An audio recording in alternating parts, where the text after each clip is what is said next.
Kombëtarja shqiptare do të zhvillojë 2 ndeshjet e radhës në kuadër të kualifikueseve për Kupën e Botës 2026 ndaj Serbisë dhe Letonisë. Trajneri Silvinho ka bërë publike listën e 27 lojtarëve të ftuar për këto 2 përballje të rëndësishme. Ai doli këtë në konferencën zyrtare për shtyp pas publikimit të listës, ndërsa foli për zgjedhjet e tij, gjendjen fizike dhe formën e lojtarëve të thirrur. Questo momento molto difficile, molto particolare. Ky është një moment shumë i vështirë dhe i veçantë i datave FIFA. Lojtarët mbyllin sezonin dhe duhet të shohim si mbrin. Ndonjë mbrin shumë i lodhur, dikush më pak se nuk ka luajtur më pak, dikush ka mbaruar prej ditësh sezonin.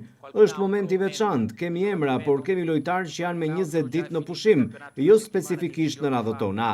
Duhet punuar mirë, kemi 7 deri 10 ditë për të bërë një punë të mirë. Do të jetë e rëndësishme të zhvillojmë një punë të mirë, e përsëris që është një moment i veçantë i sezonit.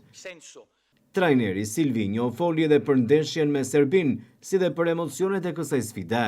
Janë 2 ndeshje shumë të rëndësishme, 2 skuadra kundërshtar shumë fizik. Ne shpenzojmë shumë energji, duhet të punojmë shumë mirë. Do jenë të rëndësishëm të 27 lojtarët. Mesazhi i parë është që kemi nevojë për të gjithë. Janë 2 ndeshje shumë të vështira për të harxuar shumë energji. Kontrolli i emocioneve ndaj Serbisë. Jam i sigurt që duhet të punojmë për këtë aspekt.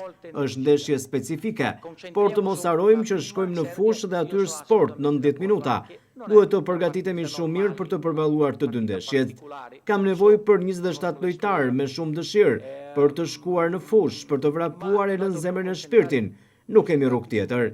Të përqendrohemi te e para, Serbia. Nuk është ndeshje normale, e di, e njoh historinë, por ne duhet të përqendrohemi te loja. Duhet të bëjmë mirë, të jemi skuadër që lufton me zemër dhe shpirt, të mos humbim identitetin, të shkojmë në fushë e të bëjmë futboll. Ata jemi ne. Jam dakord që është ndeshje që duhet përgatitur mirë, e vështirë, por ne kemi shanset tona. Sa i përket emrave të listës, ata mbeten thuajse të njëjtët me shumë pak ndryshime. Në port janë Strakosha, Kastrati, Sheri dhe kampioni i Shqipërisë me Egnatian, Mario Dajsinani. Në mbrojtje shihet rikthimi i Elsajt Hysajt, i cili nuk ishte i pranishëm me kombëtaren për sfidat me Anglinë dhe Andorën për shkak të një dëmtimi, ndërsa një tjetër ylli superiores është Naser Alii, i cili fitoi Kupën e Shqipërisë me Dinamon. Në mesfushë dhe sulm nuk ka surpriza, ku të përfshirë janë thuajse të njëjtët lojtarë që u grumbulluan edhe në mars, teksa është rikthyer edhe Mirlind Daku.